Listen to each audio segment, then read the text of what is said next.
in Sicilia è ancora estate e si va al mare come in agosto. E così anche quel giorno, 14 settembre 1992. Sono le 2 del pomeriggio e sul lungomare di Mazara del Vallo, in provincia di Trapani, c'è il sole e fa caldo. La strada corre proprio lungo la spiaggia, affollata di macchine che si incrociano. Ce n'è una piccola Panda, che sta passando proprio davanti ad una chiesetta estiva. Dentro c'è un uomo che sta portando la macchina a Trapani per far controllare i freni che hanno le pastiglie da cambiare. È settembre, è ancora estate, ma nonostante il caldo, quell'uomo porta la giacca. È per coprire la pistola che tiene infilata nella cintura, dietro la schiena. Perché è un poliziotto, quell'uomo, è un commissario. Si chiama Rino Germanà e dirige proprio il commissariato di Mazara del Vallo.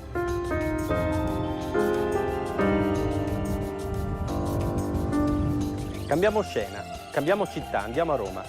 Fa caldo anche lì perché è piena estate, è il 26 luglio 1992. In un appartamento, al penultimo piano di una palazzina, in Viale Amelia, nel quartiere Tuscolano, c'è una bella ragazza di 17 anni, quasi 18. Si chiama Rita, è siciliana ed è nata a Partanna, in provincia di Trapani.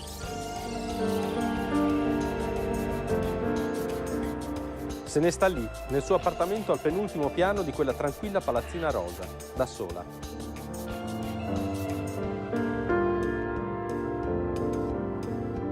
Accanto a un diario, grandi pagine a righe, scritte con una calligrafia veloce e nervosa, lettere grandi, in inchiostro blu.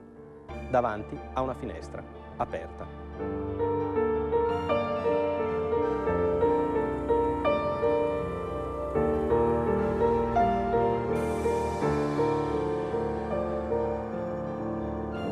Cambiamo ancora scena, torniamo in Sicilia. È il 2 aprile 1985 e siamo sulla strada costiera che attraversa la frazione di Pizzolungo, vicino a Trapani. È una litoranea, di qua le case e di là il mare, ed è molto frequentata perché è quella che si fa per andare in città da Valderice. E a quell'ora, sono le 8:50, ci sono moltissime macchine. Ce n'è una macchina bianca, che sta viaggiando sulla strada verso Trapani. Dentro c'è una donna di 30 anni, Barbara si chiama. E ci sono anche 2 figli, che si chiamano Salvatore e Giuseppe, e hanno tutti e 2 6 anni, perché sono gemelli. Li sta portando a scuola, e i bambini giocano, ridono, scherzano, non stanno mai fermi, come fanno tutti i bambini a quell'età. Barbara guida piano, sta per imboccare una curva, e c'è anche un'auto, una Golf, parcheggiata sul ciglio della strada, accanto ad un muretto di cemento, proprio alla fine della curva. Basta, fermiamoci qui ed andiamo in un altro posto, l'ultimo. Questa volta è quasi notte, perché sono le 11 di sera, ed è molto buio perché siamo in campagna, a Triscina, tra Mazara del Vallo e Castelvetrano, sempre in provincia di Trapani. C'è un uomo fermo nel buio della campagna. È strano quell'uomo, è anziano, ha quasi 80 anni, ed è vestito con un pigiama, pulito e in ordine. Se ne sta seduto, a terra, appoggiato ad un cancello, con le mani incrociate sul petto, immobile, con gli occhi chiusi, come se stesse dormendo. Ma non dorme, è morto.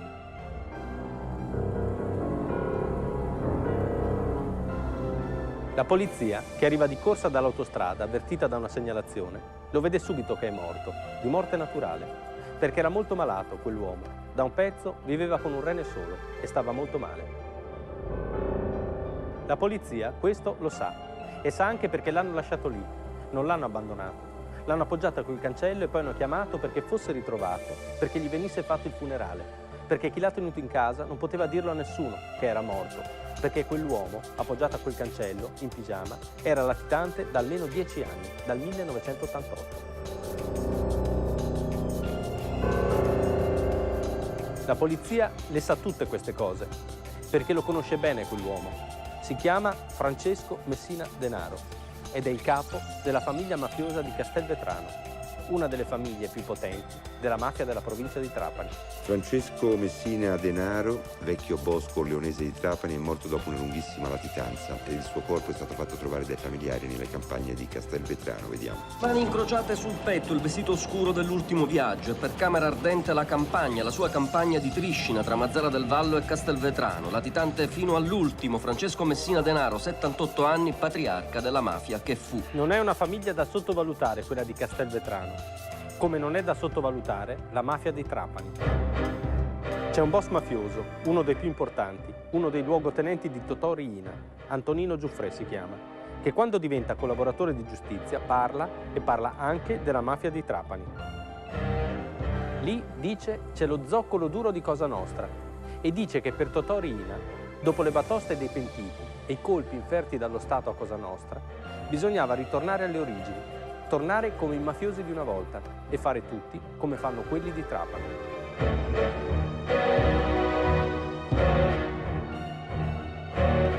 E infatti la storia della mafia trapanese è una storia particolare, complessa e inquietante. Perché è una storia che parla di mafia, sì, di estorsioni, di omicidi, di corruzione, di traffici, ma è anche una storia che parla di politica, di economia, di massoneria e di servizi segreti.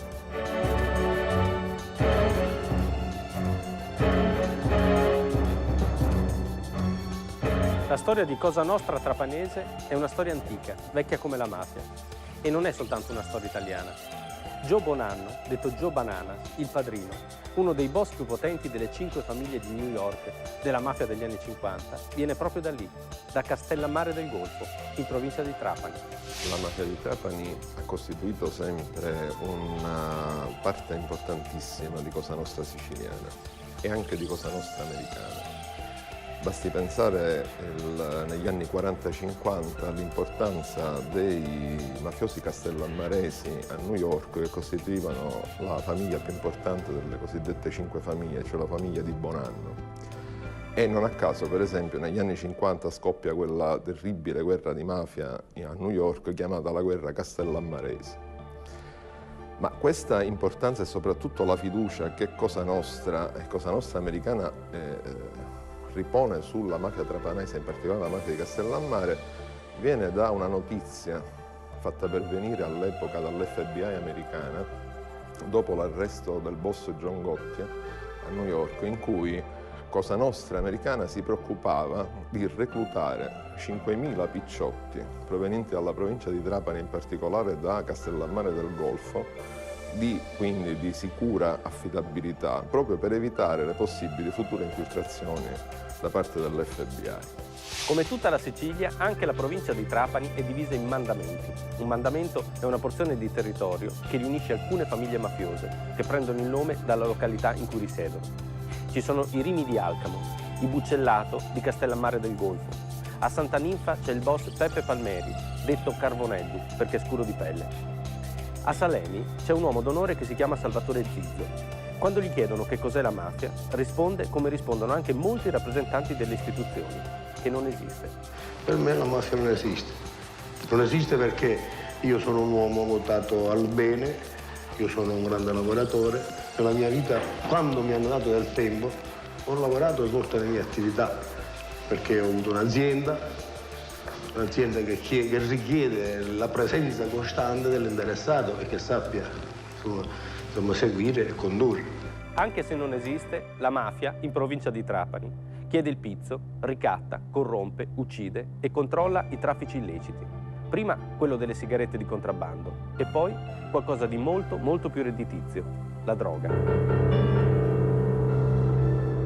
C'è un albergo a Palermo che si chiama Hotel delle Palme. È un bellissimo albergo, uno dei più noti in città. Ci hanno soggiornato anche il musicista Richard Wagner e lo scrittore Raymond Russell. È lì che nell'ottobre del 1957 si incontrano i boss di Cosa Nostra siciliana e anche di quella americana, con nomi del calibro di Joe Bananas e Genco Russo. Stanno 5 giorni a discutere senza che nessuno li disturbi e alla fine si mettono d'accordo. La droga, diretta alle piazze degli Stati Uniti e dell'Europa, passerà proprio di lì, dalla Sicilia. E al centro di questa rotta, che vede incrociarsi eroina, cocaina e denaro sporco da riciclare, c'è proprio Trapani. Marino Mannoia racconta nel 75 uno sbarco avvenuto proprio nel porto di Trapani da un bastimento di 100 kg di morfina base destinata alla raffinazione, che erano di pertinenza di Stefano Bontale, fino ad arrivare poi allo scarico di 600 kg di cocaina dalla famosa nave Big John che proveniva dalla Colombia e al rinvenimento nel 1985, nel maggio 85, della raffineria di Contrada Virgini di Alcamo, raffineria è la quarta delle 5 raffinerie di cui si diceva fosse in possesso Cosa Nostra nella Sicilia occidentale, è considerata in termini di produzione la più grande d'Europa, quindi con una capacità di raffinazione, e ricordo che all'epoca i procedimenti di raffinazione dell'eroina siciliana erano talmente particolari che veniva denominata con un nome proprio, cioè la sicilina, perché era una eroina che aveva un grado di purezza del 90%, destinata al mercato americano, e che serviva proprio per poterla tagliare innumerevoli volte e quindi ricavare moltissimi soldi. Poi, negli anni '80, succede qualcosa. Anche a Trapani, come a Palermo, c'è il colpo di Stato dei Corleonesi. La guerra di mafia che insanguina la Sicilia all'inizio degli anni '80 arriva anche qui e si combatte alla corleonese, sterminando con logica militare tutti gli avversari, uno per uno.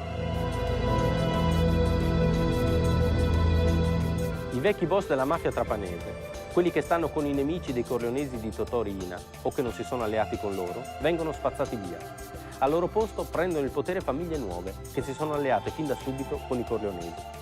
Si forma un gruppo di fuoco costituito da giovani che vengono da Alcamo, da Mazara del Vallo, da Castelvetrano, da Marsala, rinforzato con alcuni corleonesi, e che fa quella che viene definita una vera e propria pulizia etnica.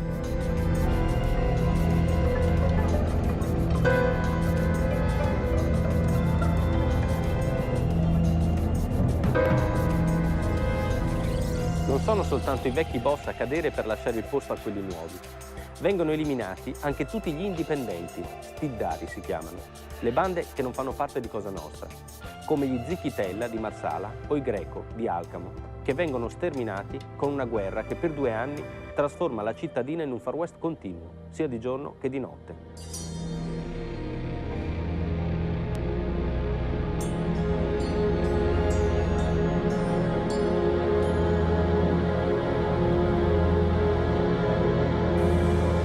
Alla fine il territorio di Trapani viene diviso in 4 mandamenti e così è ancora adesso. Quello di Trapani, quello di Alcamo, quello di Mazara del Vallo e quello di Castelvetrano. I boss che li reggono sono tutti alleati dei corleonesi e restano al potere finché non esprimono il loro dissenso. Come Totò Minore, il boss di Trapani, che sparisce e viene considerato latitante per 10 anni finché non si scopre che è stato ucciso e sciolto nell'acido nel 1982. Anche Vincenzo Milazzo, che regge il mandamento di Alcamo, viene ucciso. Il capo della famiglia di Castellammare del Golfo, che fa parte del suo mandamento, gli dà un appuntamento in una casa in campagna, vicino a Calatafimi. Milazzo ci va credendo di trovare solo lui, e invece c'è un gruppo di fuoco corleonese.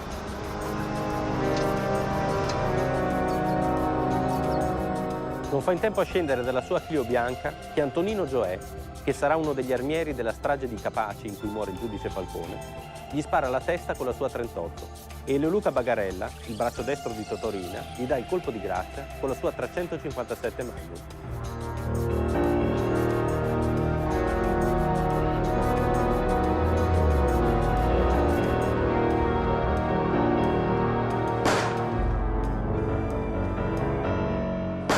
Ma non basta. Vincenzo Milazzo ha una fidanzata che si chiama Antonella Bonomo. Vincenzo le racconta sempre tutto e si dice che lei abbia anche un parente nei servizi segreti. Così il capo della famiglia di Castellammare la va a prendere, le dice che Vincenzo le deve parlare e la porta a casa sua. Lì ci sono anche gli altri.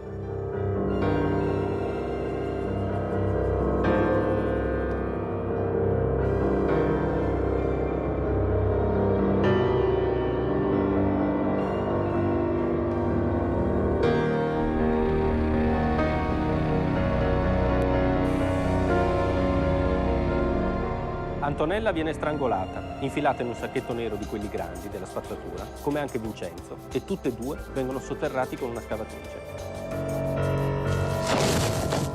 È la mafia, è Cosa Nostra, a Trapani come a Palermo e a Corleone. A capo di tutta la provincia di Trapani viene messo il capo del mandamento di Castelvetrano, uno degli alleati più fidati dei corleonesi, Francesco Messina Denaro. Grazie ai suoi insegnamenti, dirà Antonino Giuffrè, ho aperto gli occhi.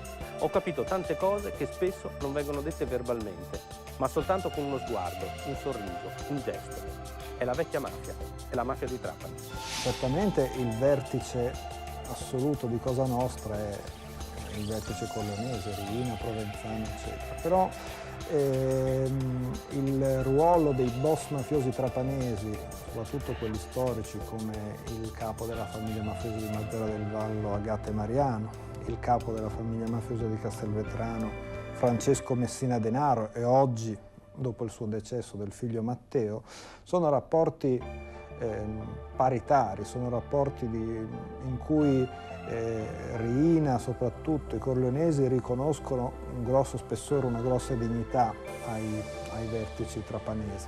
C'è quell'uomo in auto, sul lungomare di Castellammare del Golfo, in quel settembre che è ancora estate, quel commissario che sta andando a Trapani a far rimettere a posto i freni della macchina e intanto passa accanto alla spiaggia. Fino a poco prima, per girare, aveva usato il motorino. Aveva accompagnato la figlia al mare e poi era andato a lavorare e adesso sarebbe andato dalla suocera con quello perché erano già le 2 ed era ora di pranzo.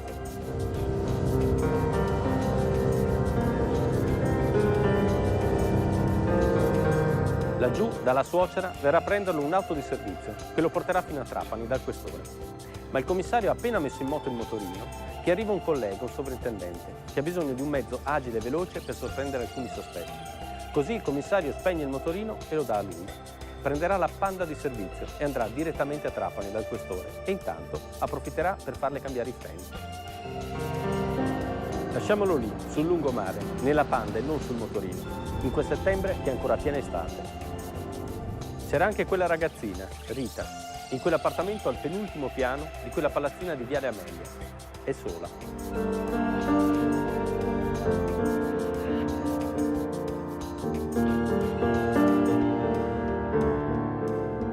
Prima viveva con la cognata, poi si è trasferita là, in quella palazzina rosa al quartiere Tuscolano, che non è proprio casa sua, perché non l'ha comprata, non l'ha affittata, gli è stata assegnata. Gliel'ha assegnata il Ministero degli Interni, perché Rita è una collaboratrice di giustizia, e gliel'ha data il Ministero perché possa conviverci con il fidanzato in attesa del processo. Adesso però è sola.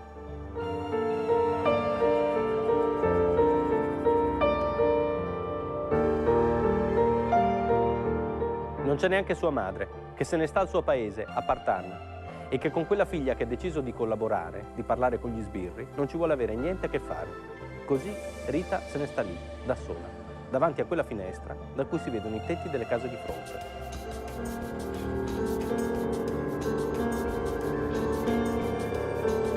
C'erano anche 2 gemelli, Salvatore e Giuseppe, che saltano e scherzano sul sedile di dietro dell'auto, mentre Barbara li sta portando a scuola, su quella strada che ha fatto decine e decine di volte, perché per andare a Trapani c'è solo quella.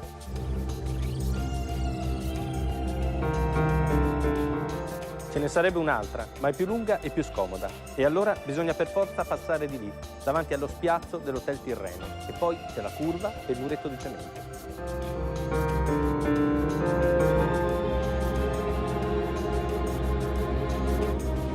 Attenzione, perché c'è quella Golf parcheggiata proprio sulla strada e dietro, inquadrate nello specchietto retrovisore, ci sono 2 auto che stanno arrivando di corsa e sembra che vogliano sorpassare.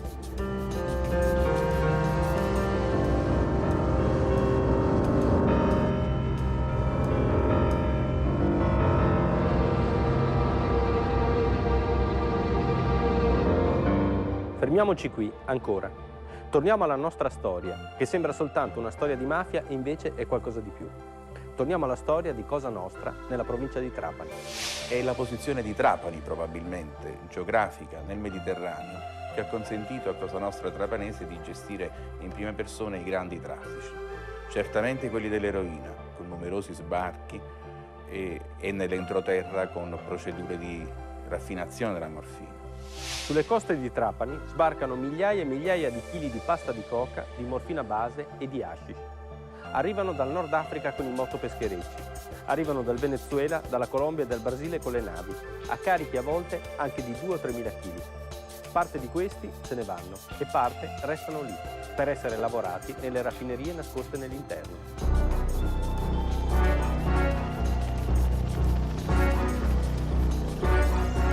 Sono miliardi e miliardi di lire che da qualche parte devono andare. Non possono essere reimpiegati nel traffico degli stupefacenti, perché questo comporterebbe un aumento della domanda e dell'offerta e farebbe esplodere il mercato. E poi sono soldi sporchi e per essere usati devono essere ripuliti, devono essere riciclati. Sarà per questo che pur avendo un'economia ancora arretrata, a Trapani ci sono 6 banche regionali, 28 banche provinciali e centinaia di casse rurali che concentrano il 40% dei depositi bancari di tutta la Sicilia.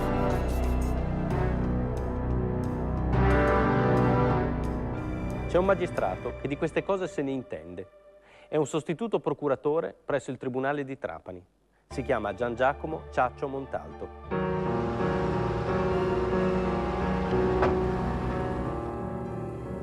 È bravo il sostituto procuratore Ciaccio Montalto. Lo chiamano la memoria storica della Procura di Trapani. Conosce così bene le cosche mafiose che è in grado di sapere cosa sta succedendo sia da un omicidio che da un semplice litigio in famiglia. E poi è in grado anche di leggere i movimenti bancari, di correre dietro ai soldi dei mafiosi attraverso le tracce lasciate dai conti correnti. Sì, vede, l'indagine è partita sui documenti e quindi i reati allo stato che sono contestati sono reati che hanno delle prove documentali. Quindi una prima conferma non poteva non esserci, anche tenuto conto della macroscopicità delle cifre che sono costati gli alloggi. È anche in grado di rivedere appalti e finanziamenti, come quelli che seguono al disastro del Belice, e a volte sono conti che non tornano. È uno che va diritto al sodo e che non guarda in faccia a nessuno. È uno bravo Ciaccio Montalto, per qualcuno anche troppo. La sua intransigenza, la sua vicinanza alla legalità, il suo modo di fare un po' rude a volte, un po' burbero e un po', ripeto, intransigente, creava delle antipatie. Non gradiva questa città il suo modo di fare particolarmente deciso e incisivo. E non gradiva una magistratura, se allarghiamo un po' il discorso, che andava dritto al cuore dei rapporti mafia e dei rapporti mafia politica o dei rapporti mafia società civile ed economia, come Giacomo sapeva fare. È bravo il sostituto procuratore Ciaccio Montalto.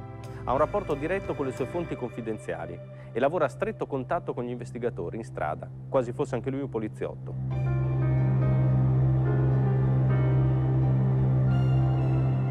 Il sostituto procuratore Ciaccio Montalto è convinto che ci sia una raffineria di droga nel territorio di Alcamo e infatti c'è, verrà scoperta più avanti ed è la più grossa d'Europa. Studia i movimenti dei mafiosi mandati al confine in Nord Italia e si convince che in Toscana, soprattutto nella provincia di Siena, si sta impiantando una base per il traffico degli stupefacenti. Ed è vero, e infatti verrà scoperta, ma dopo. Perché il sostituto procuratore Ciaccio Montalto ne è così convinto che chiede il trasferimento in Toscana, ma non fa in tempo.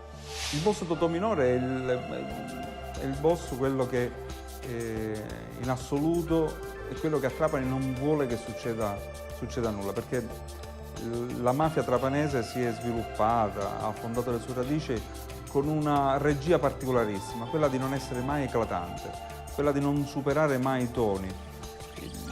D'altra parte la convinzione di molti trapanesi è quella che quando succedevano gli omicidi si diceva qui si ammazzano tra di loro. Totominore è quello che un giorno si scontra con i boss mafiosi di Corleone e con i boss mafiosi della vecchia famiglia mafiosa di Alcamo che vogliono uccidere il giudice Gian Giacomo Ciaccio Montalto. Ciaccio Montalto venne ucciso il 25 gennaio del 1983 e di recente che un pentito ha raccontato che quell'omicidio andava fatto 7 anni prima. Il Totominore viene ucciso nel novembre del 1982.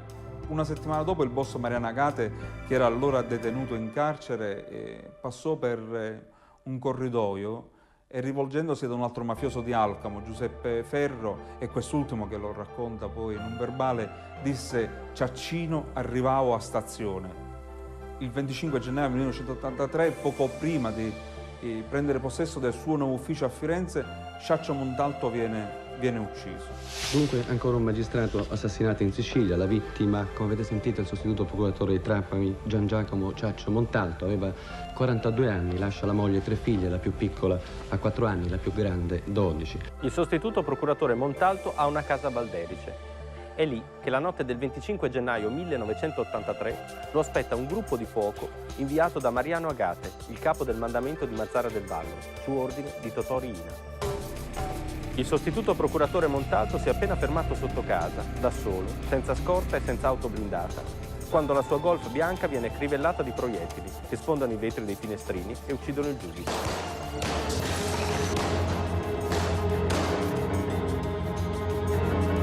Poi gli assassini scappano con un'Alfa Sud, che verrà ritrovata carbonizzata nella zona di Pizzolungo. Giacomo Ciaccio fu ucciso il 25 gennaio del 1983. Non potrò mai dimenticare il giorno in cui fu ucciso, ovviamente, ma il modo in cui lo seppi. E lo seppi con una telefonata fatta da un carabiniere, il quale mi disse materialmente, lo sento risuonare ancora dentro le orecchie, hanno fatto fuori il suo collega Ciaccio Montalto. Ci mettemmo subito, immediatamente in contatto con polizia e carabinieri, che era tutta indistintamente concentrata sul luogo, e mi precipitai sul luogo dell'omicidio, che era davanti la villetta di Valderice, dove Giacomo Ciaccio in quel periodo risiedeva da solo, e vidi un uomo diverso da quello che io avevo conosciuto, un uomo stravolto in viso, contratto in una smorfia del viso, delle mani e del corpo, come solo la morte può fare. È la prima volta che la mafia trapanese uccide un uomo dello Stato. Non era mai successo prima. A Trapani una folla sinceramente commossa rende l'ultimo saluto alla salma del sostituto procuratore della Repubblica Gian Giacomo Ciaccio Montalto, ucciso ieri in un agguato mafioso alla periferia di Roma. Ai funerali del magistrato partecipano molte persone. Se ne ricorda l'integrità, l'onestà, lo spirito di servizio. E intanto, come tutte le volte che la mafia uccide un magistrato, un investigatore, un uomo dello Stato, iniziano le dicerie, le voci, i veleni. Qualcuno parla di una doppia vita, qualcuno parla di donne, ma non è vero. Come dice lo scrittore Vincenzo Consolo, se è stato ucciso è soltanto perché stava facendo il suo dovere. Quello fu un evento che determinò tutta la mia vita e che tuttora racconto ai miei figli quando possibile, perché considero l'omicidio di Ciaccio Montalto uno degli omicidi peggiori nella storia delle vittime della magistratura, perché si colpì un uomo solo in una maniera assolutamente vile.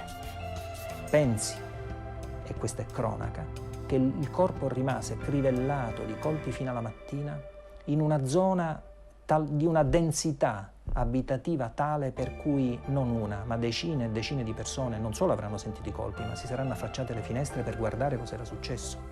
E nessuno ha parlato, nessuno ha detto nulla, nessuno ha riferito. Si aspettò l'indomani mattina per scoprire casualmente quell'orrendo fatto e quella figura che mi resterà per sempre conficcata, incastonata nella mente e nel cuore, di una persona trasfigurata nei tratti, nel viso, nel gesto e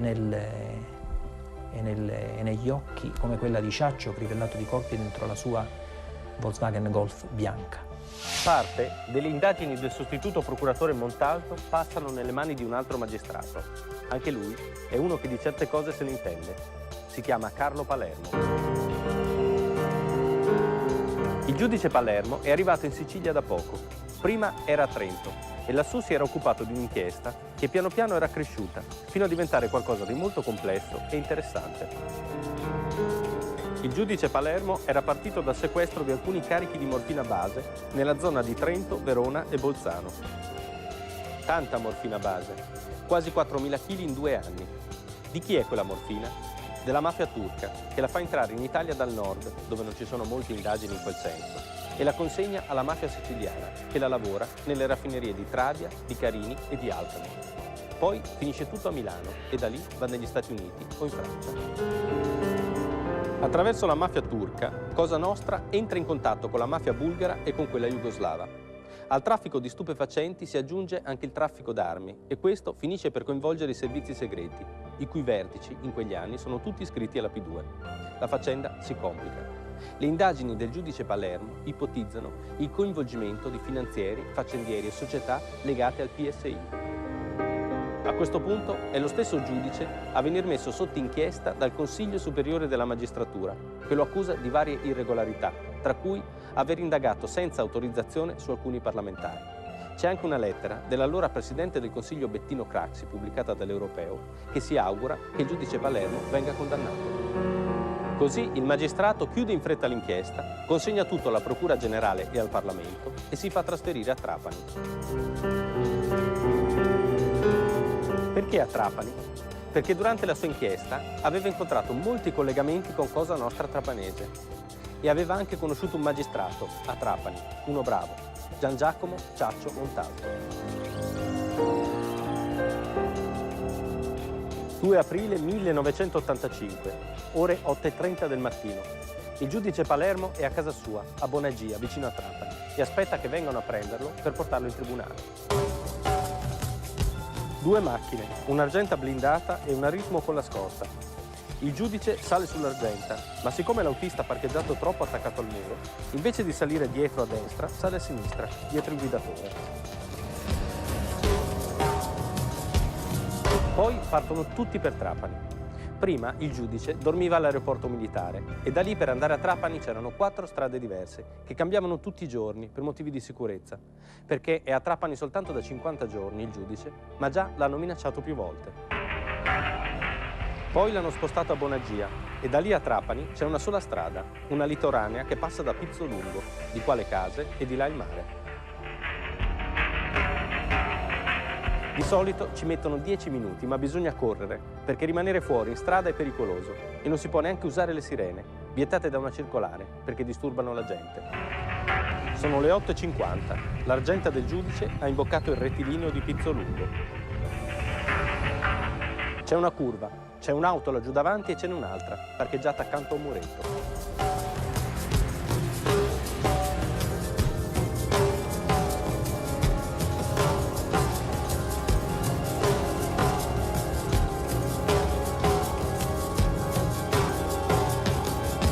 L'autista sorpassa, veloce, e all'improvviso esplode tutto. Io mi trovavo sul sedile posteriore di sinistra e sono stato praticamente sbalzato al di fuori della macchina e quindi questo è stato forse il motivo per il quale sono riuscito a rimanere praticamente incolme, insomma. Delle immagini convulse di quei momenti, quale si è impressa maggiormente nella sua mente? L'immagine immediatamente successiva, che è stata quella nella quale prima mi sono reso conto, ed è stato proprio immediatamente, del fatto che vi erano parti, ma frammenti piccolissimi di oggetti metallici che si vedeva che non appartenevano alle nostre vetture, quindi erano segni sintomatici della presenza di altri mezzi che si trovavano lì, di cui non esisteva altra traccia se non, ripeto, degli oggetti piccolissimi. Il giudice Palermo è illeso. Sedeva dalla parte opposta all'esplosione, dietro l'autista, e lo spostamento d'aria l'ha fatto uscire dalla macchina in piedi, come se fosse sceso da solo. L'autista e gli agenti di scorta sono feriti, anche gravemente, ma sono tutti vivi. Però ci sono quelle tracce, i frammenti di un'altra auto. Quale? Io il 2 aprile del 1985 ero andata a scuola come ogni mattina, solo che a differenza delle altre mattine sono andata a scuola, quindi da Pizzolungo a Trapani, con una mia vicina di casa che anche la figlia era compagna mia di scuola. E niente, quindi mi trovavo lì quando è successo il tragico episodio che ha sconvolto la mia vita. E infatti poi c'è stata la segretaria di mio padre che è venuta a prendermi a scuola e mi hanno portato qui a casa. La cosa che mi ha insospettita è stata che per venire da Trapani a Pizzolungo c'è un'unica strada breve, che è la litoranea. Invece quella mattina abbiamo fatto un giro molto lungo e quindi chiedevo perché. Non mi rispondevano, vedevo dei posti di blocco. Mi hanno detto che c'era stato un incidente, però non più di tanto. Poi soltanto quando sono arrivata a casa ho saputo, la sorella di mio padre, di mia madre, mi ha chiamata un po' a solo e mi ha detto che mia madre e i miei fratelli non sarebbero più tornati, che erano morti. Ci sono quei 2 bambini, Salvatore e Giuseppe, i gemelli, 6 anni, in quell'auto che sta andando verso Trapani. La mamma li sta portando a scuola. C'è quella Golf in fondo alla curva, accanto al muretto, e ci sono quelle altre 2 auto, l'Argenta e l'Aritmo, che vengono da dietro, veloci. Barbara allarga per superare la Golf, l'Argenta allarga per superare tutte e 2, e dietro arriva anche l'Aritmo. In quel momento qualcuno aziona un telecomando e la Golf, imbottita con 20 kg di esplosivo, salta per aria.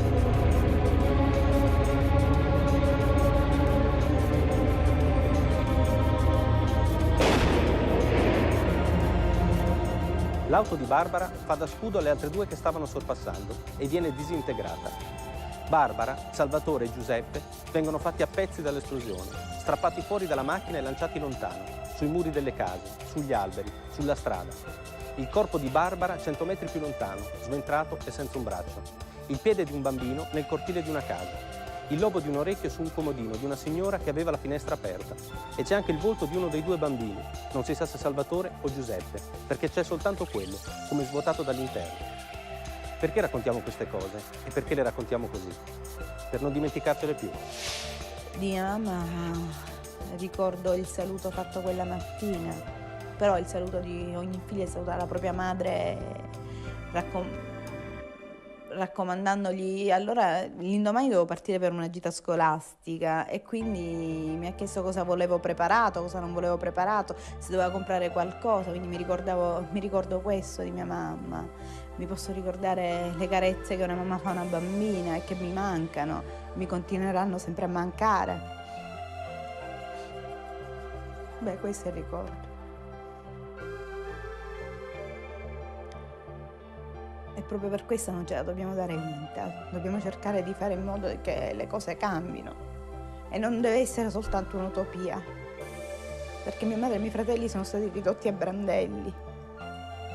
Perché è successo? Chi voleva la morte del giudice Palermo e della sua scorta? E anche di Barbara, Salvatore e Giuseppe? Perché in questa lotta tra lo Stato e la mafia ci sono anche loro. Anche loro sono lo Stato, l'Italia, la gente, come i giudici. E quando muoiono in questa guerra vanno ricordati anche loro.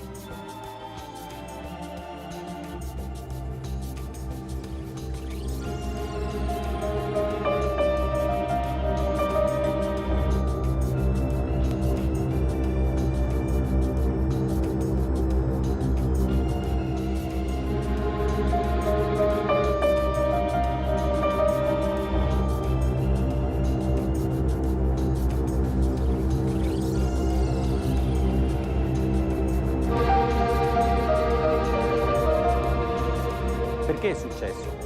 Per le indagini che il giudice aveva fatto a Trento? Oppure per quelle che stava facendo a Trapani? Oppure per intimidire gli altri giudici ed impedire altre indagini in corso o ancora da fare? Per la strage di Pizzolungo sono stati condannati all'ergastolo come mandanti Totò Riina e Vincenzo Virga, il boss del mandamento di Trapani. In primo grado quindi sono stati tutti condannati, in secondo grado assolti per non aver commesso il fatto e in Cassazione idem. Quindi per quanto riguarda gli esecutori materiali io non potrò sapere mai chi sono stati. Per quanto riguarda i mandanti invece c'è ancora in itinere un processo che è al secondo grado, quindi in appello.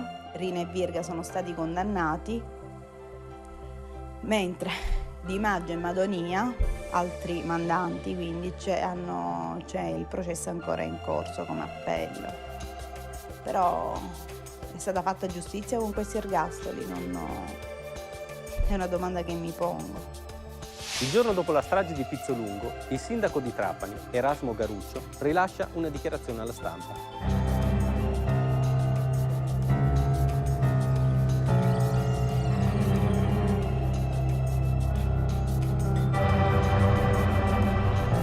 La mafia non esiste. Ha già ucciso un magistrato e ne ucciderà un altro nel 1988, quando Alberto Giacomelli, un magistrato in pensione, verrà ammazzato con 4 colpi di pistola mentre se ne sta fermo sul ciglio della strada, a seguire i lavori in un campo di sua proprietà.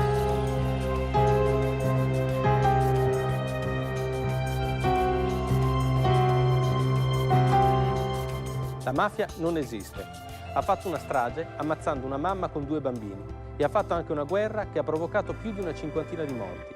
Eppure a Trapani la mafia continua a non esistere e questa sembra essere l'impressione generale anche nel resto dell'Italia. A Palermo c'è la mafia, là uccide, fa le stragi, controlla il territorio. A Trapani la mafia non c'è, o se c'è non è poi così importante. Ma anche se non esiste, la mafia a Trapani fa affari e controlla strettamente il territorio.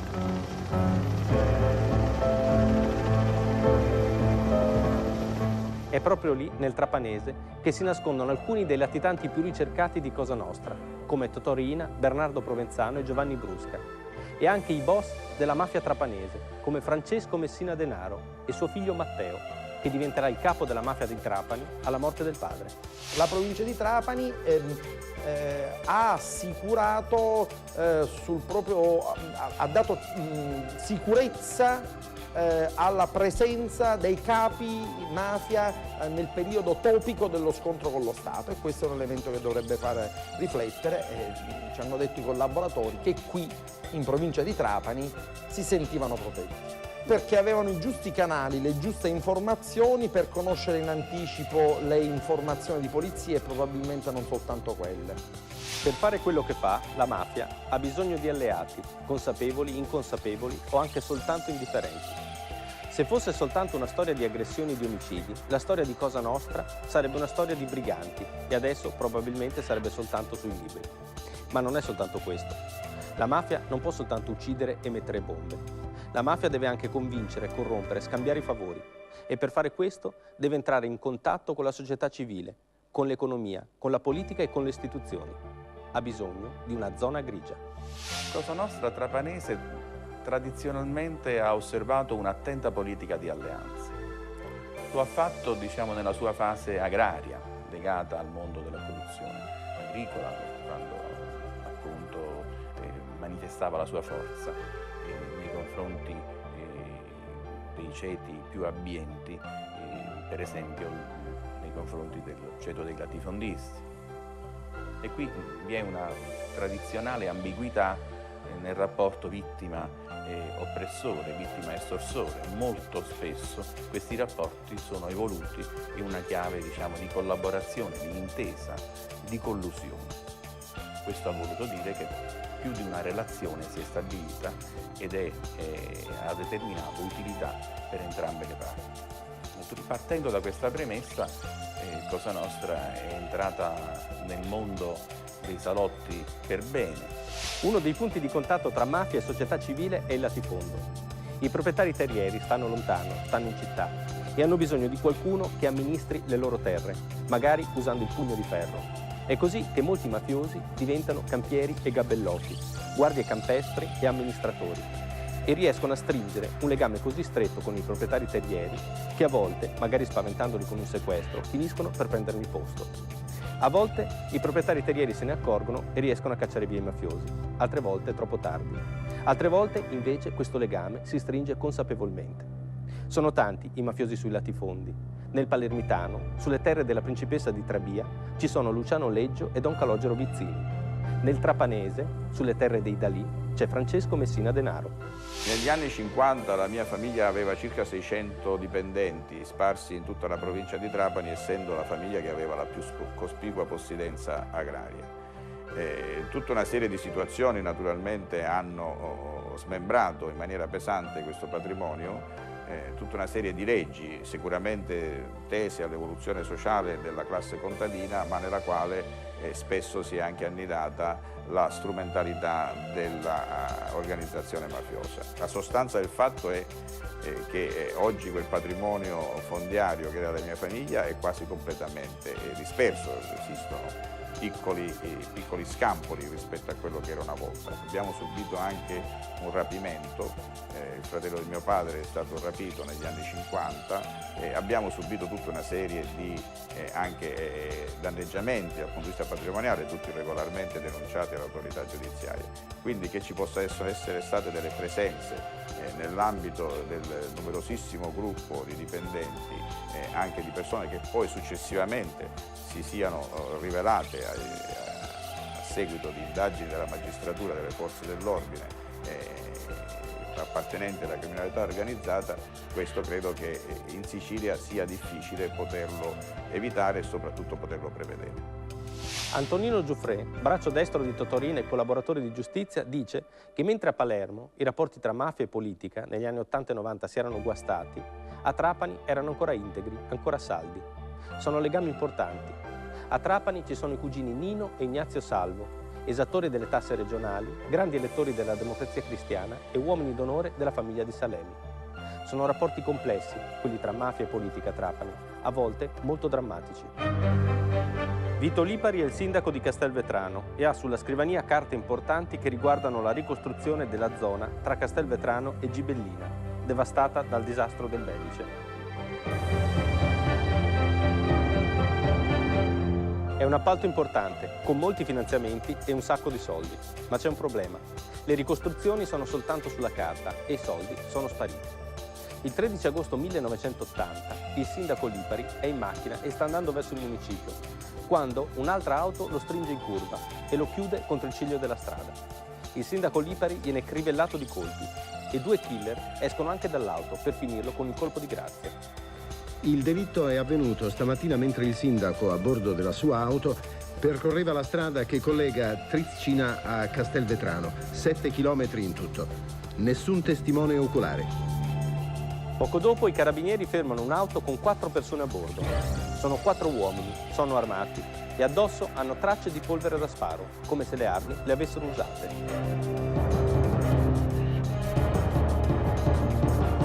Dicono di essere cacciatori e di essere stati a caccia nella tenuta di Gaetano Graci di Catania, costruttore edile e cavaliere del lavoro. Un capitano dei carabinieri controlla l'alibi. È tutto a posto. E così Mariano Agate, capo del mandamento di Mazzara del Vallo, Nitto Santapaola, capo della mafia di Catania, e altri 2 uomini che fanno parte di Cosa Nostra catanese vengono rilasciati e se ne vanno indisturbati. E anche recentemente nella provincia di Trapani ci sono consigli comunali sciolti per mafia e uomini politici di livello regionale e nazionale coinvolti nelle operazioni antimafia, indagati, rinviati a giudizio e a volte condannati. E a Trapani ormai la letteratura giudiziaria, e non solo la letteratura giudiziaria, ha dimostrato con chiarezza che negli anni Cosa Nostra è penetrata diciamo, nei ceti più abbienti, ma soprattutto ha stabilito solide alleanze avvalendosi di legami di tipo massonico. Molti esponenti di Cosa Nostra sono stati individuati all'interno di logge coperte. Il progetto di inserire uomini di Cosa Nostra nella massoneria risale alla fine degli anni 60. A pensarci è il boss di Palermo Stefano Bontade. È lì, protetti dalla riservatezza e a volte dalla segretezza delle logge massoniche, che gli uomini di Cosa Nostra possono incontrare gli uomini delle istituzioni e della società civile. È lì che può nascere la zona grigia. A Palermo ci pensa Stefano Bontade, ma ci pensano anche quelli di Trapani.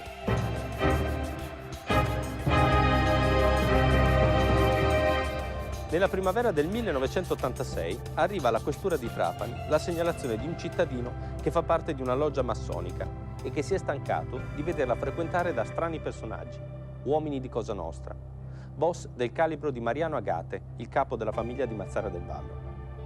Dopo alcune insistenze, la segnalazione viene presa in considerazione. Il commissario Saverio Montalbano fa irruzione con alcuni agenti nella sede di un circolo culturale, il Circolo Scontrino, e sequestra dei documenti. Tra questi ci sono gli elenchi di alcune logge massoniche di rito scozzese, 7 logge, ma ce n'è anche un'altra, coperta, cioè segreta. Si chiama Iside II. La particolarità e peculiarità di questa loggia coperta è non soltanto uno stranissimo e inusuale regime di affiliazione che ricorda moltissimo quello dell'affiliazione di Cosa Nostra, infatti la procedura per l'ammissione dei fratelli avviene attraverso un'incisione, quindi l'uscita del sangue e il bacio in bocca, che è tipico più che altro del rituale mafioso, ma che stranamente ritroviamo nella cerimonia di iniziazione della loggia Iside II. Strana perché vede la presenza contemporaneamente a questa loggia di appartenenti a tutti i settori delle istituzioni di Trapani. Imprenditori, politici, funzionari pubblici, poliziotti e mafiosi, tra cui Agate Mariano è il principale.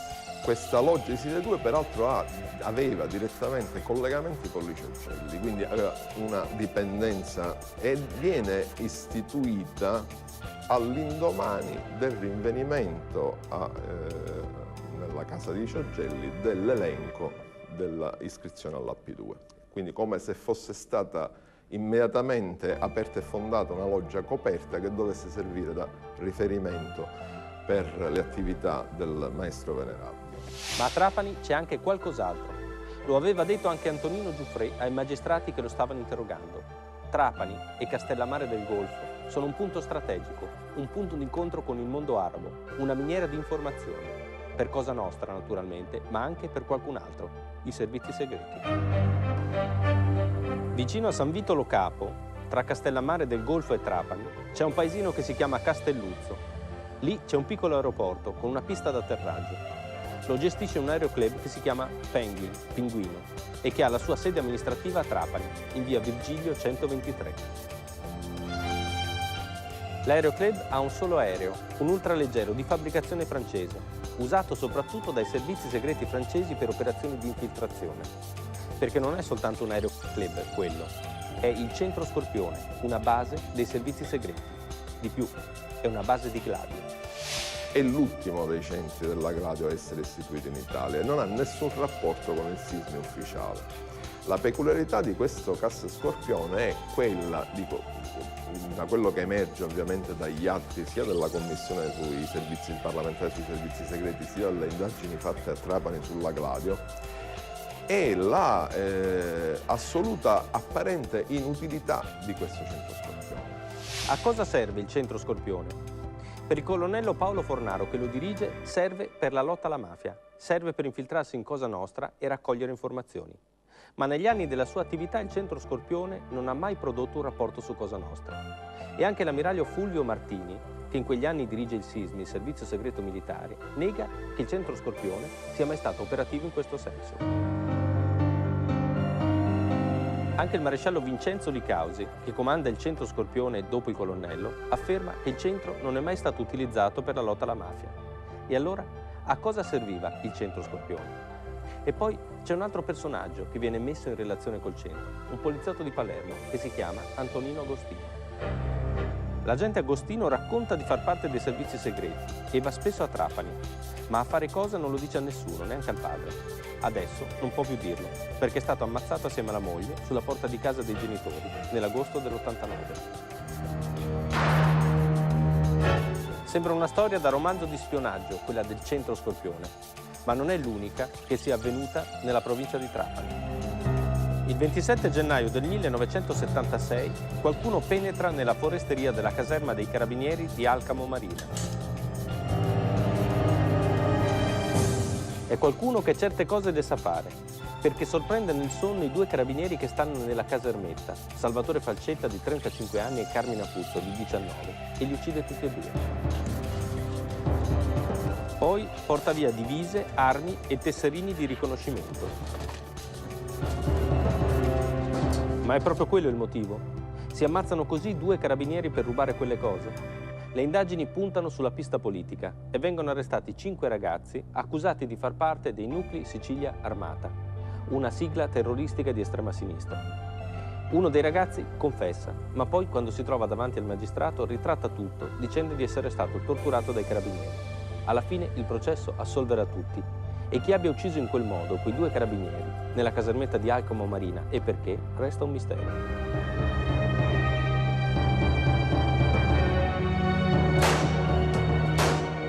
Non è l'unico. Nel 1993 c'è un poliziotto del commissariato di Alcamo che mentre sta cenando in un ristorante viene avvicinato da un uomo. Vuole fare una scoperta interessante, chiede l'uomo al poliziotto, e lui naturalmente dice di sì. Si danno appuntamento per una sera successiva. L'uomo gli mostra un appartamento e gli dice di fare attenzione quando tornerà con la polizia, perché ci sono delle trappole esplosive. Gli dice anche di stare attento ad una cassa che si troverà sulla destra appena entrato, una cassa con sopra il simbolo che serve per segnalare la presenza di sostanze radioattive. Il poliziotto riferisce tutto, ma passa un po' di tempo prima che si possa fare la perquisizione e quando questa viene fatta della cassa non c'è più traccia, però c'è qualcos'altro.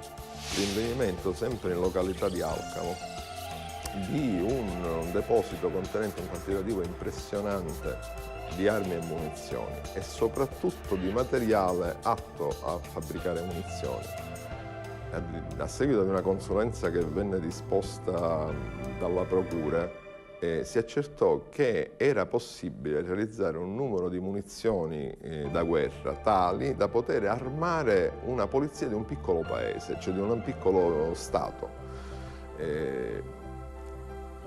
Questi due soggetti interessati alla gestione di questo deposito, che si chiamavano Vincenzo Lacolla e tale Bertotto, erano 2 carabinieri, un appuntato e un brigadiere dei carabinieri, e giustificarono la presenza di questo arsenale con la loro passione per le armi, la loro passione di esercitarsi al tiro, dico, anche se era assolutamente sproporzionato e inverosimile. Si accertò che il Bertotto, per un certo periodo di tempo, nel ruolino della sua carriera di brigadiere dei carabinieri, aveva dei periodi di assenza. E di solito in questi periodi di assenza si capisce se il soggetto ha fatto parte o meno di altri apparati, perché viene annotata, per esempio, destinazione ambasciata oppure distaccato consolato estero, e quindi si capì che il Bertotto, per un periodo della sua vita e probabilmente anche nel periodo in cui era stato trovato in possesso di questo arsenale, aveva fatto parte dei servizi, come ha detto, alla sicurezza delle ambasciate estere e dei consolati italiani. E poi c'è un'altra cosa strana che avviene in quel periodo, strana e brutta, l'omicidio di Mauro Rostagno. Laureato in sociologia all'Università di Trento, Mauro Rostagno era stato uno dei fondatori dell'Università Negativa, l'Università della Contestazione, assieme a Renato Curcio. Alla fine degli anni 70 aveva fondato a Milano uno dei primi centri sociali italiani, il Macondo. Poi era andato in India, era diventato un seguace di Rajneesh, arancioni si chiamavano allora, ed aveva fondato a Trapani una comunità per il recupero dei tossicodipendenti, la comunità di Saman.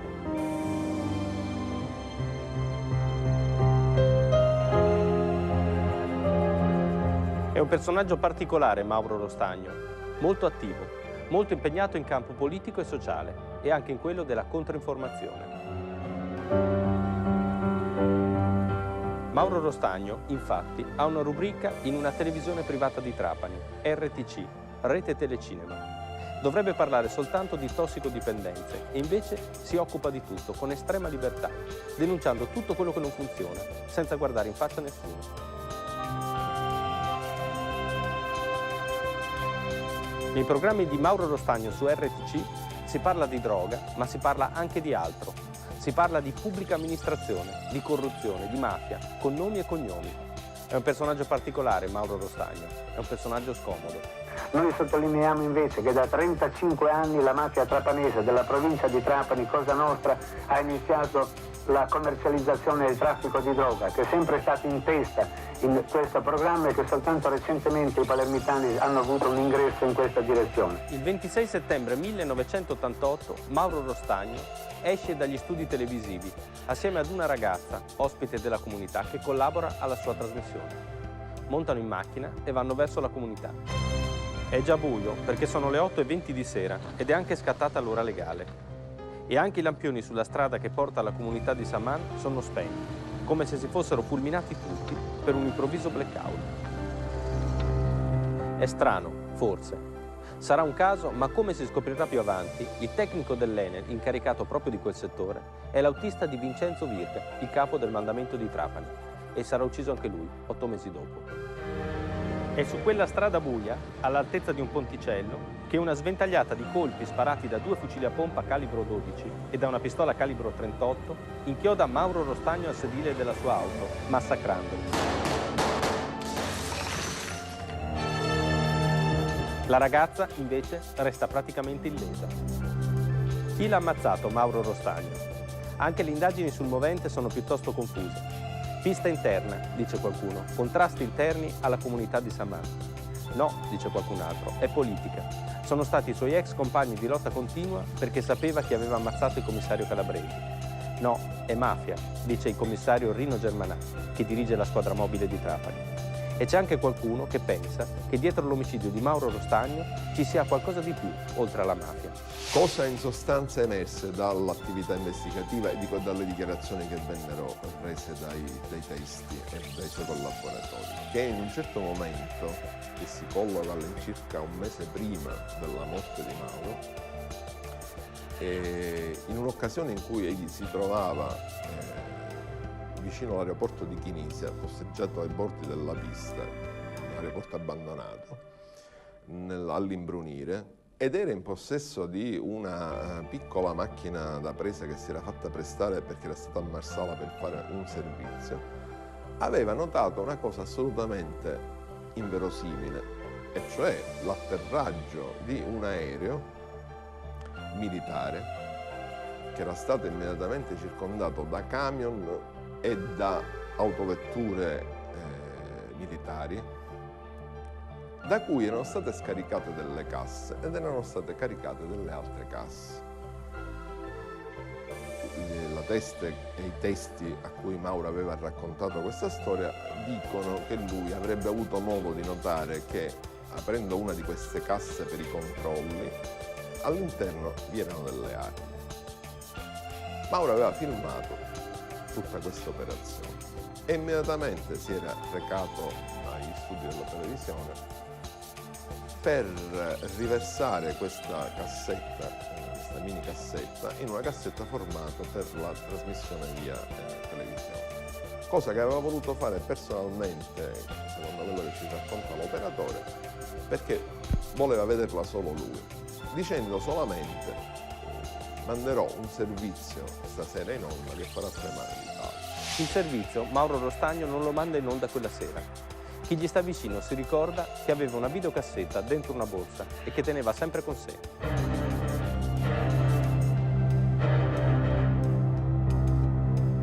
Ma dopo la sua morte quella cassetta sparisce.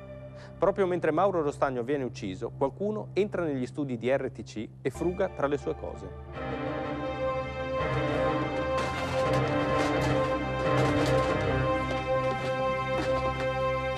E nelle fotografie che riprendono la macchina di Rostagno dopo l'omicidio si vede la sua borsa aperta e il contenuto rovesciato tra i sedili.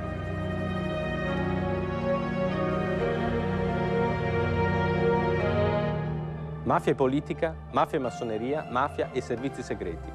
È molto particolare la storia di Cosa Nostra a Trapani, come sono particolari gli uomini della mafia trapanese, lo zoccolo duro di Cosa Nostra, i picciotti di una volta, come quelli di Castellammare del Golfo che piacevano tanto ai boss americani, ma anche gli esponenti delle nuove generazioni, che finiscono per assomigliare di più a giovani manager rampanti che a mafiosi con la coppola e la lupara.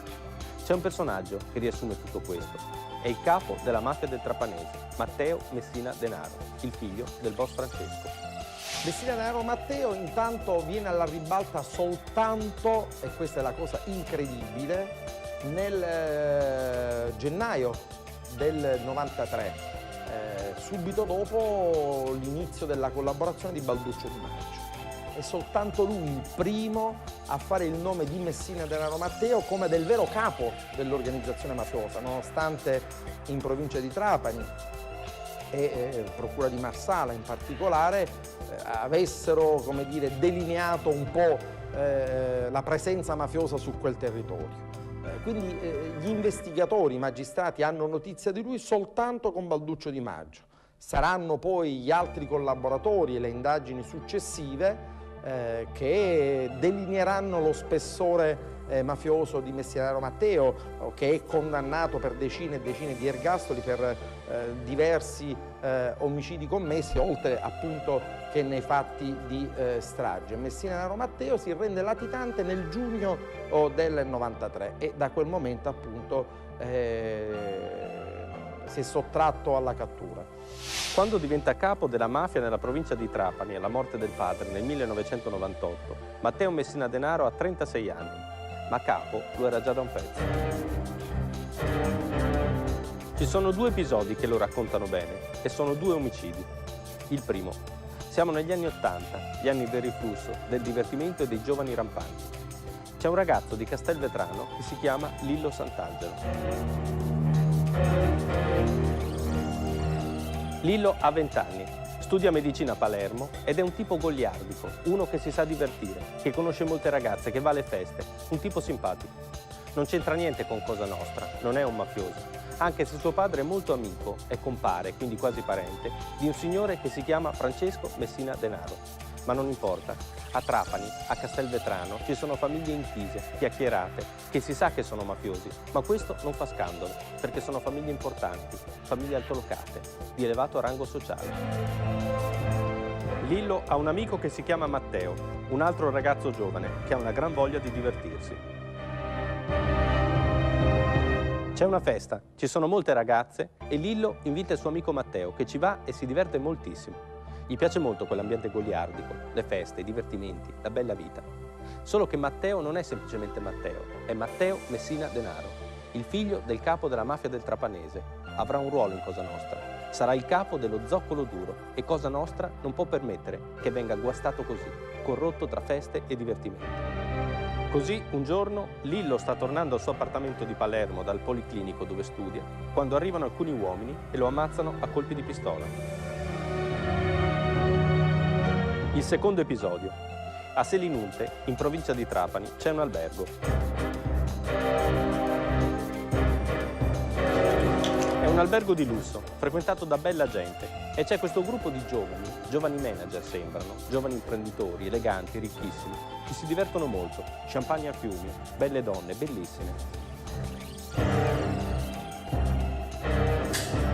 All'albergatore però non piacciono, fanno troppa confusione, troppo piatto.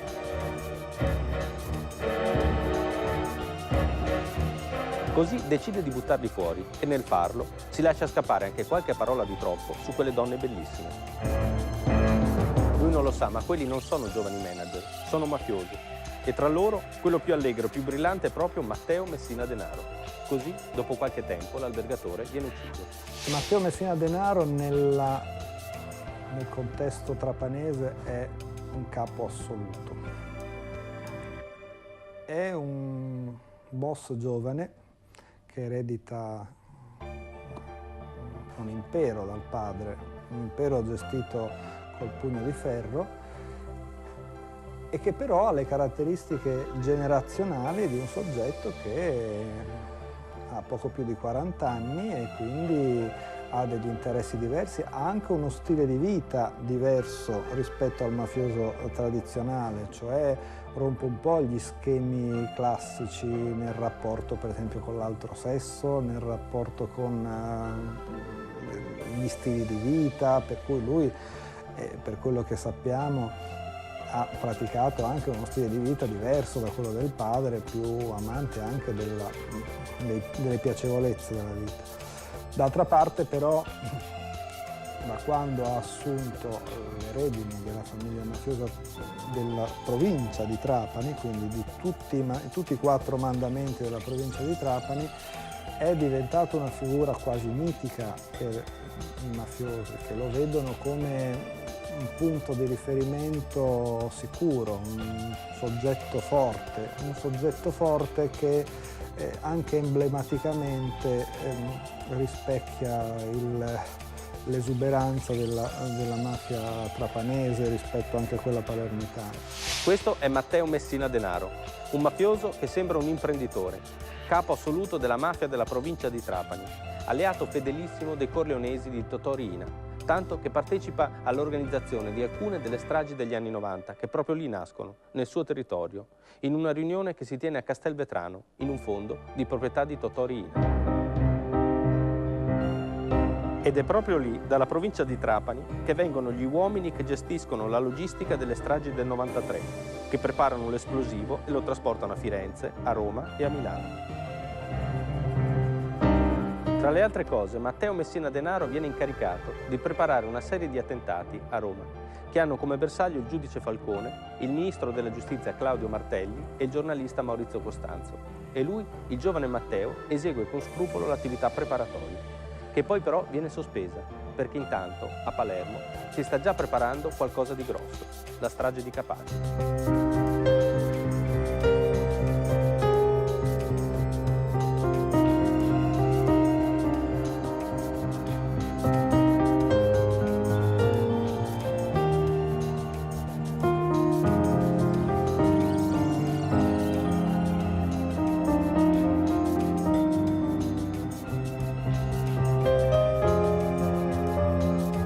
Ma c'è un'altra cosa che serve a raccontare chi è Matteo Messina Denaro e qual è il suo ruolo all'interno di Cosa Nostra. È una cosa che accade l'11 aprile del 2006 a Corleone. C'è una masseria in un posto che si chiama Montagna dei Cavalli e sta nelle campagne di Corleone, un anonimo gruppo di casette con un ovile, dove all'improvviso, alle 11:20 della mattina, arrivano una jeep bianca e 2 furgoni di corsa.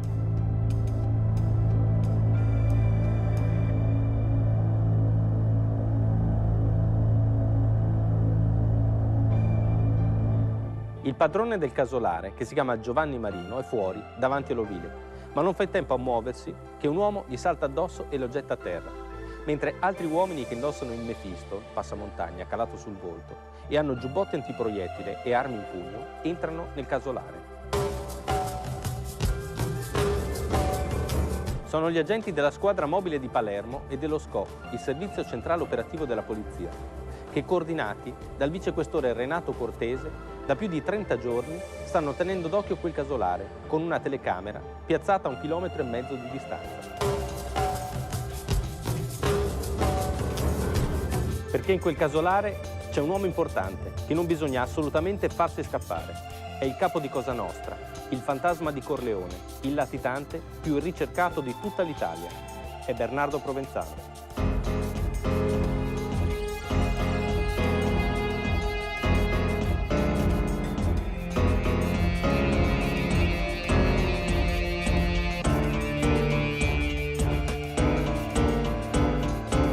Quando lo arrestano, dopo 43 anni di latitanza, seguendo un pacco di biancheria pulita inviatogli dalla moglie, i poliziotti trovano nel casolare 20.000 euro in contanti e 2 pistole, ma soprattutto trovano i pizzini, i bigliettini coi quali Bernardo Provenzano comunicava con Cosa Nostra e con la sua famiglia.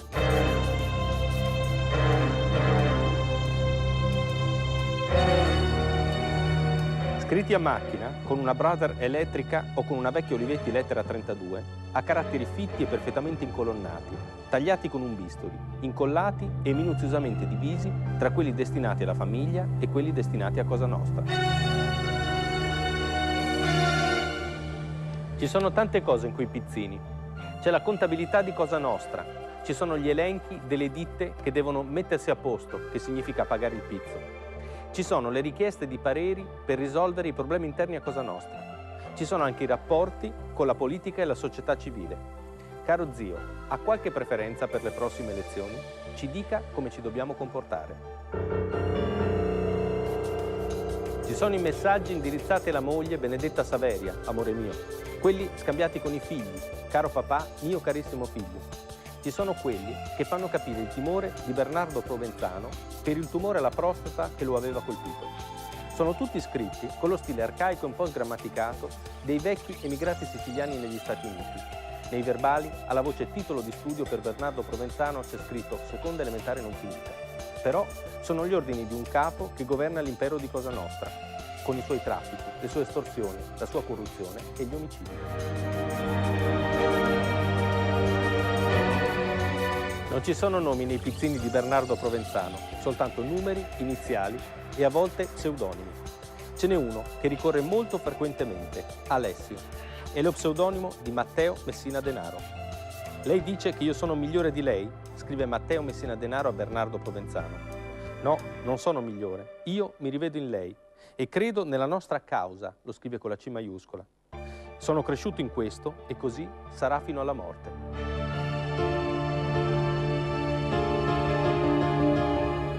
Sono importanti quei pizzini, i pizzini di Alessio. Da quelli emerge un altro lato del carattere di Matteo Messina Denaro, capo della mafia del Trapanese, latitante fino dal 1998. Brillante, esuberante, moderno, ma anche ligio alle regole di Cosa Nostra, che conosce e che rispetta, e che applica fino in fondo. Con le persone che ho ammazzato, sembra che abbia detto ai suoi una volta, quando era giovane, ci si potrebbe fare un cimitero. Nonostante sia conosciuto come uno dei più efferati criminali, oltre che uno dei più intelligenti mafiosi, Messina Denaro Matteo gode del consenso della gente non soltanto sul suo territorio, e questa è la cosa più incredibile. Questo non lo dice il dottore Russo, lo dicono le intercettazioni ambientali. C'è una sorta di mitizzazione nei confronti di questo personaggio che viene visto come una specie di deus ex machina, un soggetto capace di risolvere i problemi. A volte si avverte nettamente che è amato dalla gente, e questo dovrebbe far riflettere proprio su che cosa, sull'essenza della mafia. Vi ricordate di quella ragazza, Rita si chiama, che se ne stava da sola in quell'appartamento al penultimo piano di quella palazzina rosa in Viale Amelia, a Roma?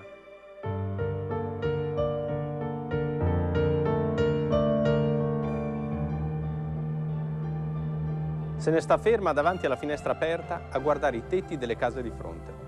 È importante la storia di quella ragazza, è molto particolare, perché è una storia che fa capire cos'è Cosa Nostra, l'essenza della mafia, soprattutto nella provincia di Trapani. Quella ragazza si chiama Rita Atria e viene da Partanna, in provincia di Trapani. La sua è una famiglia mafiosa. Suo padre ha un ruolo importante a Partanna. Don Vito fa il paciere, mette a posto le cose perché la situazione resti sempre tranquilla. Cosa l'agente di custodia Giuseppe Montalto, in servizio presso il carcere del Luciardone di Palermo. L'agente Montalto intercetta un pizzino, un bigliettino, che si scambia il boss Mariano Agate, capo del mandamento di Mazzara del Vallo, con altri 2 importanti boss della mafia corleonese. L'agente Montalto sa quello che rischia, ma fa lo stesso il suo dovere. Sequestra il pizzino e lo consegna. Viene ucciso il 23 dicembre 1995, mentre si è appena fermato con la macchina davanti alla casa dei suoceri, in Contrada Palmi, una frazione di Trapani, sotto gli occhi della moglie che gli siede accanto e del figlio che sta sul sedile di dietro. Perché mio figlio è innocente, non ha fatto niente. Come è successo a mio figlio, un domani può succedere a qualche altro figlio di mamma. E non devono succedere più, e basta. Ne sa qualcosa la dottoressa Anna Maria Mistretta, che dirige l'ufficio misure di prevenzione a Trapani e che si ritrova con la casa che salta per aria. E ne sa qualcosa anche il commissario Rino Germanà, che dirige il commissariato di Mazzara del Vallo. Quel giorno, è settembre ma è ancora piena estate, il commissario Germanà sta percorrendo il lungomare di Mazzara con la Panda di servizio.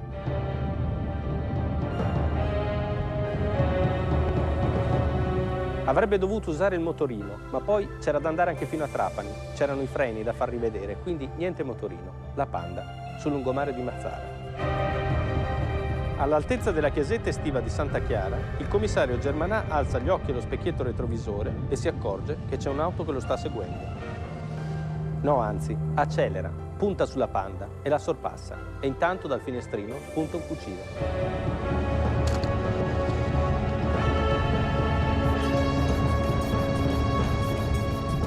Il fucile spara, il finestrino esplode, il commissario resta ferito alla testa, ma riesce a reagire. Scende dalla Panda e comincia a sparare contro quella macchina, che intanto è passata avanti e sta facendo marcia indietro per tornare. In quella macchina non c'è gente qualunque, c'è lo Stato Maggiore di Cosa Nostra.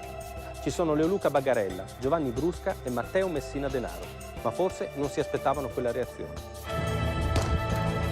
Neanche il commissario Germanà è uno qualunque, è uno bravo. È solo, è ferito, è fermo sul limitare della spiaggia, ma riesce a mantenere il sangue freddo. Urla in dialetto siciliano, li sfida con la pistola in mano, tanto che questi decidono di andarsene.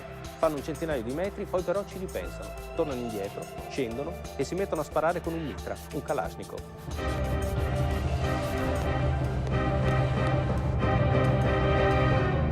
Sembra la scena di un film, ma neanche un film di mafia, un film western. Solo che è successo davvero, e non in America, a Mazzara del Vallo. Il commissario Germanà riesce ad evitare la raffica e corre lungo la spiaggia, verso il mare, mentre i killer si piazzano dietro ad un muretto e sparano ancora.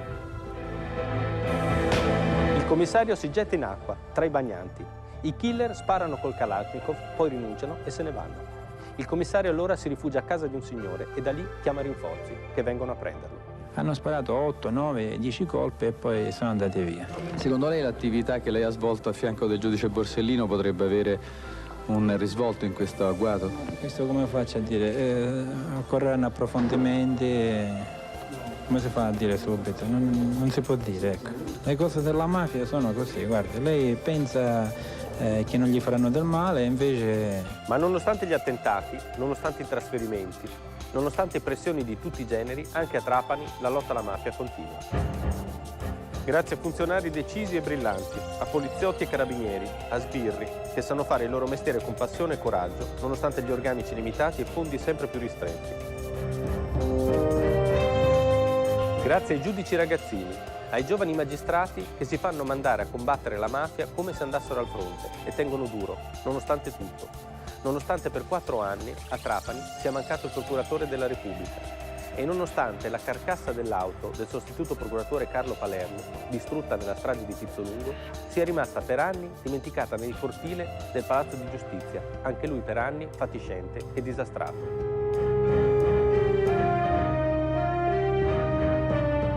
Grazie a cittadini per bene che non accettano di essere sudditi della mafia.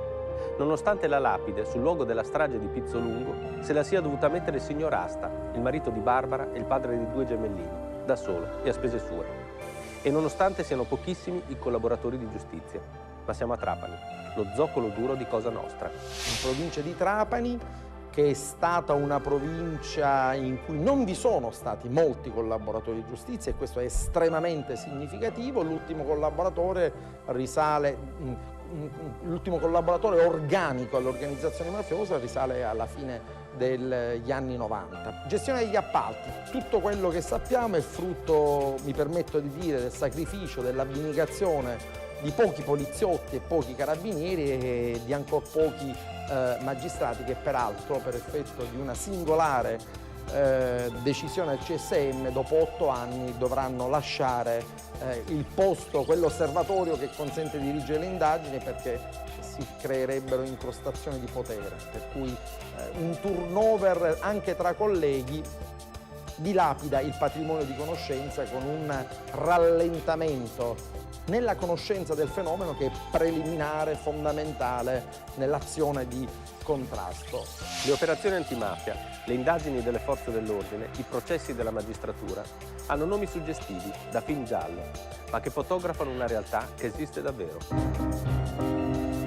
Si chiamano Prometeo, Operazione Bellice, Halloween, Operazione Rino, Peronospera, Arca, ma parlano di omicidi e di attentati, parlano di estorsioni, parlano di contatti con il cartello colombiano di Medellin per il traffico di droga, parlano di incontri con gli imprenditori, di voti di scambio con i politici, parlano di mafia.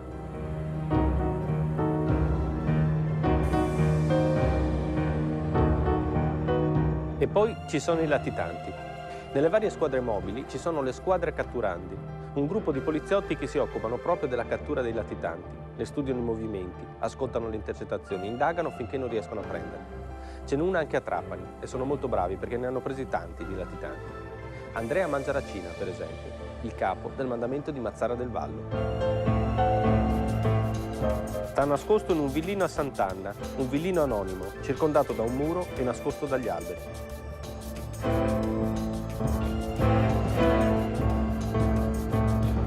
Se ne sta lì con un killer della famiglia di Mazara del Vallo e non sa che da tempo la polizia lo sta sorvegliando, riprendendolo anche con le telecamere. Poi, la notte del 31 gennaio 2003, gli agenti penetrano nel villino. Mangiaracina è seduto sul letto e quando vede i poliziotti infila una mano sotto al cuscino dove c'è una 38, ma viene bloccato. O Vincenzo Virga, il capo del mandamento di Trapani. Se ne sta nascosto in una casa in campagna a Pulgatore, assieme ad una famiglia di contadini che lo bada e gli porta da mangiare. Nel febbraio del 2001 gli uomini della Catturandi fanno irruzione nella casa e li arrestano tutti.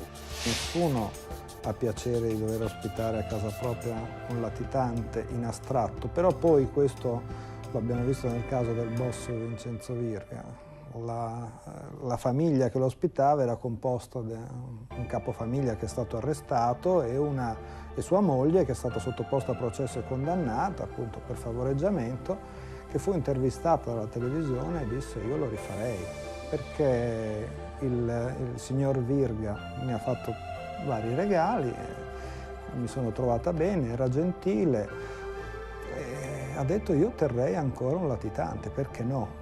E purtroppo questa semplicità di ragionamento impressionava, ma è il dato più significativo di questa vicenda, che a fronte del pericolo che si percepisce nel rifiutare una richiesta di Cosa Nostra e dei vantaggi che si ottengono, perché li si è ottenuti anche in quel caso, il potere deterrente dello Stato è molto limitato, soprattutto in questi casi. Il favoreggiamento di un boss latitante costa spesso, come in questo caso, una pena sospesa, quindi non si fa neanche un giorno di carcere. Ci sono stati sequestri di beni mafiosi messi a disposizione della collettività dallo Stato, secondo la legge. Terreni agricoli, fabbriche, case, come quella che era appartenuta al boss Vincenzo Virga e che diventerà invece la sede trapanese di Libera, l'associazione antimafia fondata da Don Ciotti. Decine e decine di mafiosi sono finiti sotto processo o in galera. Ma basta? Come dice il capo della squadra mobile di Trapani, Giuseppe Linares, uno bravo, a Trapani sono stati raggiunti i risultati di una Ferrari, ma per mezzi investigativi siamo su una 500 e se si rompe quella rimaniamo a piedi. A Trapani le operazioni antimafia nel settore delle estorsioni si susseguono quasi ogni anno, con arresto in tutto di centinaia di mafiosi, ma si tratta di schiere che vengono immediatamente ricostituite. Per questo il problema della lotta alla mafia è un problema legato al fatto che non ci si può accontentare di piccoli risultati, non ci si può accontentare di un colpo dato ogni tanto, deve essere un approccio serio, continuativo, occorre che la giustizia sia più veloce della capacità di rigenerarsi di Cosa Nostra, è tutto qui il problema. A Trapani, come nel resto della Sicilia, Cosa Nostra non uccide quasi più. Se lo fa in silenzio e senza compiere omicidi eccellenti, senza colpire gli uomini dello Stato, che però a volte nelle intercettazioni sentono fare il loro nome, con la richiesta di poterli uccidere. E la risposta per ora no, che fa capire quanto sia vulnerabile la posizione di chi fa un certo mestiere e quanto coraggio ci voglia per continuare a farlo. A Trapani, come nel resto della Sicilia, la mafia si è inabissata, è diventata invisibile, ma c'è. E chi lavora nel campo dell'economia o dell'amministrazione pubblica se ne accorge. Non solo perché deve pagare il pizzo, ma perché si trova a far fronte alla concorrenza fortissima di chi controlla un'attività economica ed ha a disposizione un flusso infinito di capitale, quello che viene dalle attività illegali, ininterrotto e non tassato, e che decide chi deve lavorare e chi no.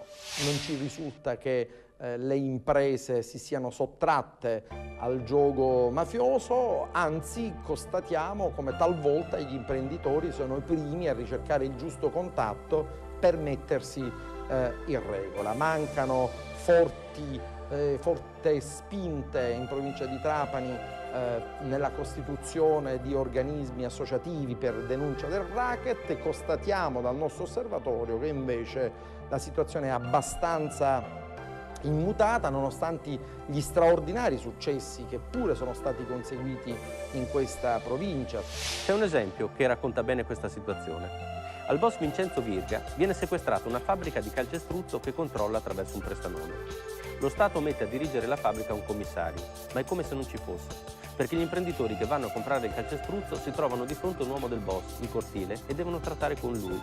E poi vengono emesse due fatture, una ufficiale da parte dell'impianto e un'altra virtuale da parte della mafia. E di solito la prima si finisce per non pagarla, ma la seconda sì, e puntualmente. Quando Virga, che è latitante, viene arrestato e lo Stato si decide a controllare meglio la situazione, allora a comprare il calcestruzzo in quell'impianto non ci va più nessuno e il fatturato crolla di colpo. È una situazione complessa e difficile che richiederebbe la mobilitazione di tutta la società civile. Rappresento lo Stato e sono orgoglioso di farlo in questa terra dove ha lavorato peraltro Paolo Borsellino, dal quale ho avuto anche tanti insegnamenti e quindi questo Stato che qui è al suo cospetto le dice che la situazione è molto difficile, che si coglie bene quello che al di là dell'intenzione qualcuno ha detto, che con la mafia bisogna convivere. Noi ci ostiniamo ancora a praticare l'altra opzione, quella di Giovanni Falcone. La mafia è una vicenda umana, ha un inizio e avrà una fine. E questa fine la dobbiamo perseguire con impegno, con dedizione, con abnegazione, anche nei momenti particolarmente difficili come questi. A Trapani i mafiosi continuano a trafficare in droga come quelli di una volta, con un volume d'affari che fa paura. Migliaia di chili di cocaina. E c'è anche un'intercettazione in cui un boss mafioso dice tranquillamente che per far fronte alla prima partita in arrivo, fino a 100 miliardi di lire, in contanti e subito, non c'è problema. A Trapani la mafia controlla il territorio e chiede il pizzo. Poco, una cifra accettabile, ma non importa, perché serve a stabilire il concetto che quel territorio è cosa loro e non dello Stato. C'è un ambulante che vende la frutta con un banchetto all'angolo di una strada di Trapani. Si sposta un po' più in là, ma è già un'altra zona, e gli viene bruciato il banchetto. Ma come? Cosa Nostra controlla miliardi di lire e si preoccupa per un banchetto di frutta? Sì, perché non c'entrano i soldi, c'entra il potere. Un potere che è militare, economico, ma anche politico. Se non ci fosse questo legame con la politica, l'imprenditoria, insomma, il potere politico, economico, amministrativo, forse non saremmo qui a parlare di mafia. Cosa Nostra ancora oggi gode della possibilità di spostare masse di voti su questo o quel candidato. E quindi il candidato che ricerca poi il contatto col mafioso sarà un candidato in debito verso l'organizzazione mafiosa, ed è facile pensare come vengano saldati poi i debiti. I debiti vengono saldati consentendo ai mafiosi di gestire di fatto il settore degli appalti, di intervenire in scelte della comunità, e questo è il nodo centrale del problema della lotta alla mafia. Fino a quando la politica non dichiarerà guerra alla mafia, noi faremo ancora, purtroppo, per tanto tempo queste trasmissioni. Ma è davvero questa la situazione a Trapani? È davvero così inquietante? È una rappresentazione, come dicevo, che non rende giustizia della città di Trapani, che ha una sua strutturazione economica ed imprenditoriale molto più sul mare che non sull'entroterra. Che poi nella provincia possano esistere di queste enclavi, questo è nei fatti documentali, quindi sarebbe assolutamente sciocco dirlo. Che però da questo poi si debba passare a una generalizzazione del fenomeno mafioso come se fosse invasivo di tutte le attività della provincia, questo non rende giustizia sicuramente alla provincia di Trapani, ma non devo essere io a dirlo. Debbono essere gli operatori che vengono per un motivo o per l'altro a lavorare e ad operare in provincia di Trapani. La mafia ha bisogno di essere intercettata nelle sue specifiche attività e nei suoi specifici componenti, e per questo perseguita e per questo eliminata. E le cortine di fumo che invece si sollevano e che vorrebbero accreditare anche la teoria che in Sicilia non vale la pena investire perché tutti i denari finiscono nelle casse della mafia, danneggiano solamente la società siciliana.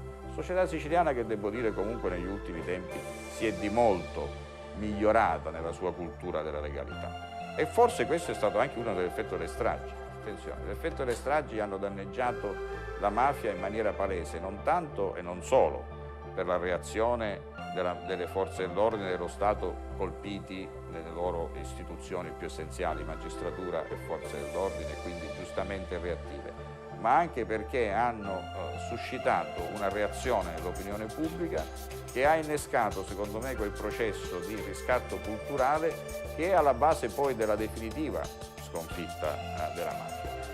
Oggi nessuno ha più il coraggio di dire che la mafia non esiste, come affermavano procuratori della Repubblica, sindaci e rappresentanti delle istituzioni fino a pochi anni fa. Che la mafia ci sia, di più o di meno, a seconda delle opinioni, lo ammettono tutti. La mafia finalmente esiste. Ma oggi si dice un'altra cosa. La mafia esiste sì, ma ci si può convivere, ci si deve convivere. È un'affermazione molto più pericolosa. Con la mafia non ci si può convivere, non è il male minore, è un male, ed è un male che si espande e finisce per uccidere, come un cancro.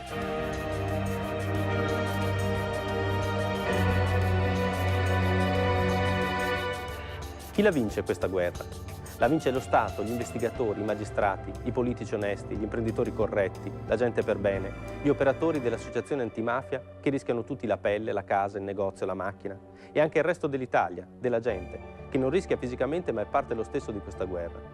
Oppure la vince la mafia, quella del pizzo e delle tangenti, degli omicidi, della strage di Pizzolungo, che ammazza una mamma con 2 bambini. Non c'è una grande alternativa. Dobbiamo vincerla noi, questa guerra, per forza. Proviamo tutti, perché secondo me in effetti questi mafiosi non è che poi siano molti. È purtroppo la nostra mentalità, il nostro pensare che è invincibile, però in realtà sta mafia sono pochi, quindi se noi tutti cerchiamo di cambiare, cerchiamo di migliorare e di non restare sottomessi, soggiogati, stare un po' più a testa alta, anche perché la Sicilia è nostra, non dei mafiosi.